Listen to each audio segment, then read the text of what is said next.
What's going on, everybody, and welcome back to Comic Breakdown.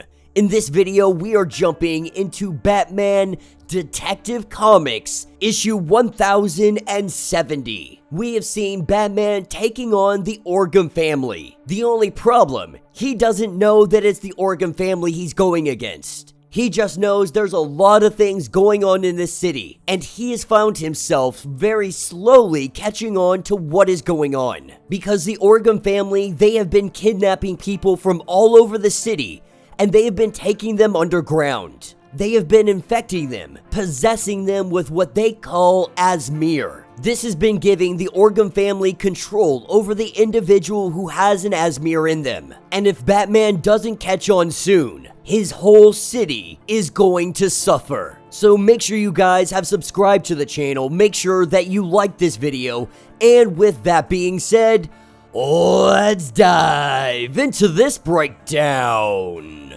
Alright gang, so as we dive into this issue, we are picking up underneath Gotham City. We saw an individual try to escape from the Orgham's forces. A masked individual going by the name of Cheshire Cat. When the guards went chasing after her, what they ran into was Solomon Grundy. And as they open fire on Grundy, he is throwing them left and right. As a bunch of these guys, they try piling on Grundy, they try infecting him with an Azmer. And at first, they are successful. We see the Azmer take over Grundy, but then Grundy punches himself in the freaking face and he knocks the Azmer out of his body. The guards seeing this at this point, they're absolutely terrified. Like Grundy just knocked an Azmer by punching himself in the face. Knocked it straight out of his body. They believe this to be impossible. So the guards, they throw some grenades and they try to get out of here. Left in the wake is only Grundy and Cheshire Cat. She lets Grundy know that she has no intention of doing any harm to him. That she only wants to get out of here. She wants to get to safety. And so Grundy, he shows her the way out. That's where we pick up with Bruce, visiting the gravestone of his father and mother. And he is simply saying that he is trying.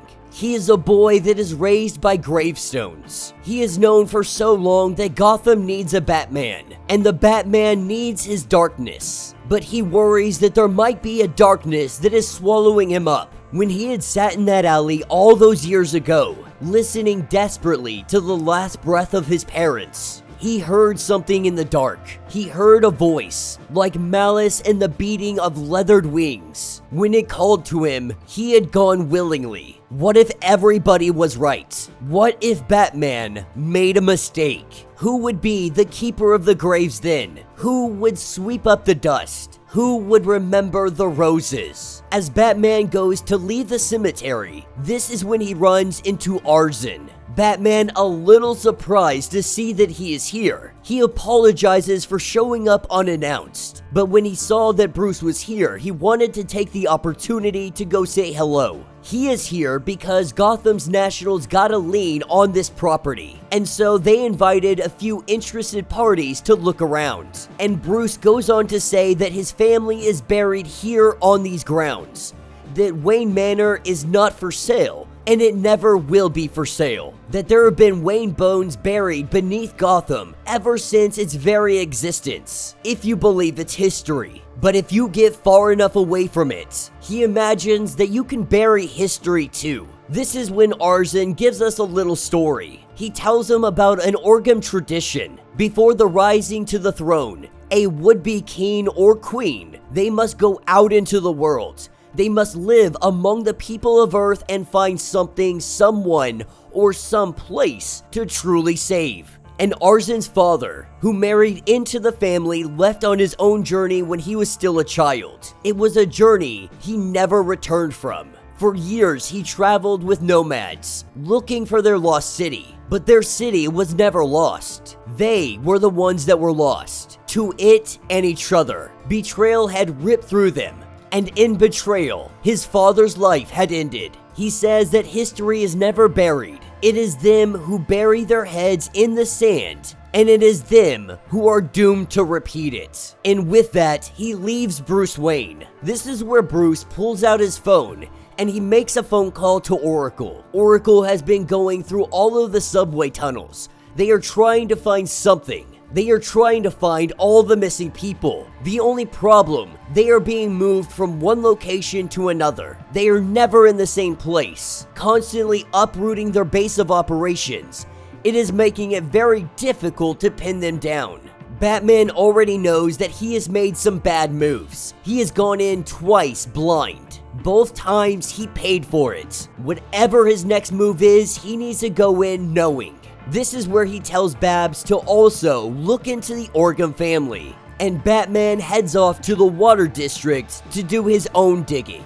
The dockside warehouses have always been a place for smugglers and traffickers. Tonight, they feel especially alive. He has only been gone for a week, and already this place reverts to some kind of primal form of itself. As Batman just beats down some goons, he is quickly met by Talia al Ghul. She tells him to come inside so that they can have a conversation. And by the looks of it, Talia definitely has made herself at home. He is asking Talia why didn't she leave? After the attack on the docks, why are you still here? But Talia is waiting. She says that it is already too late, that they have done this countless times and they have never been stopped. She was a fool to think that she could intervene, and she did try to warn Batman, but now he is gonna go off and he is going to die. And so she is left waiting, the lone Raven, to carry his lifeless body across the river. She believes this to be an undeniable truth. Asking about the attack on the Orgums, Talia was meant to stop this. Batman has already started to understand that the Orgums are connected to everything happening in Gotham. Wanting to know the history, he asked Talia to explain. And its history, it reaches long past her own timeline. She cannot claim to know all the figments and all the truths. Before young Arzan was of age to set upon his own task of saving a precious thing in this world, that task had fallen to his father, the young warrior recently betrothed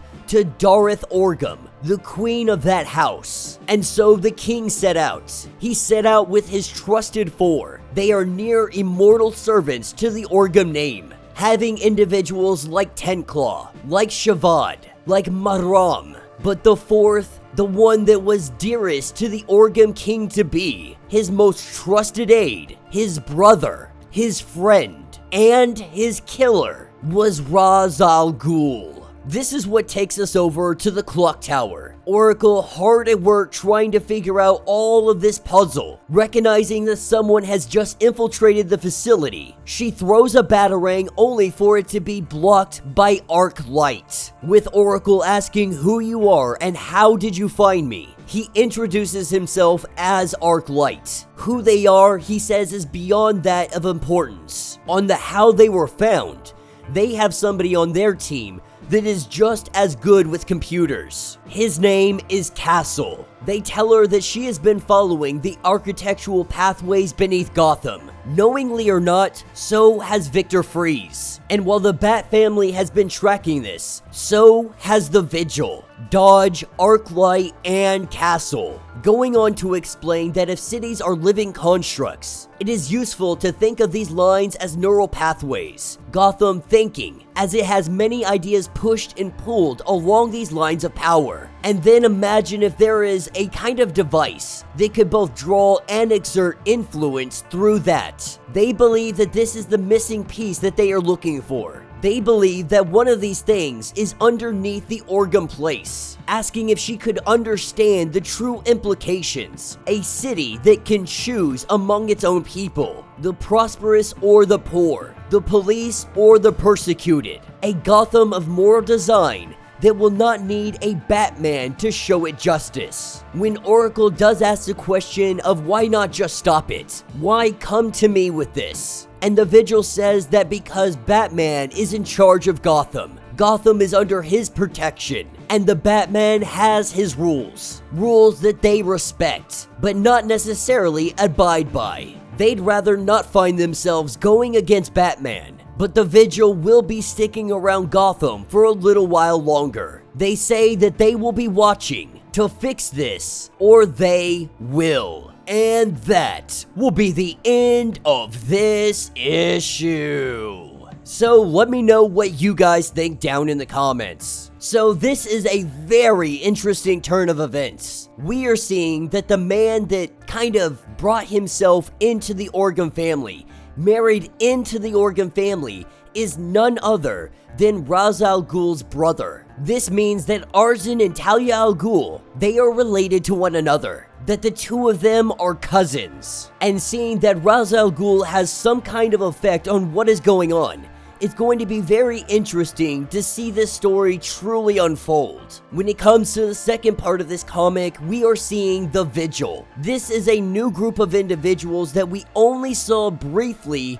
God, I can't remember. I believe it was in the Gotham story with Red Hood. Red Hood had found himself going against the Vigil, but they were only playing defensively. They weren't trying to hurt Red Hood in any manner. But it appears that these guys are working on the side of good. To what extent, we don't know yet. They almost seem to be like a traveling vigilante team. We got some very interesting storylines that are starting up inside of Detective Comics, and I am very excited to see what Ram V is going to do with them, where he's going to bring these stories, and how it's going to play its part into the bigger story of Gotham being taken over by Orgum. So let me know your thoughts, let me know your theories. If you would like to get completely caught up on everything going on with this series, be sure to check out the link in my description as well as the top of this video.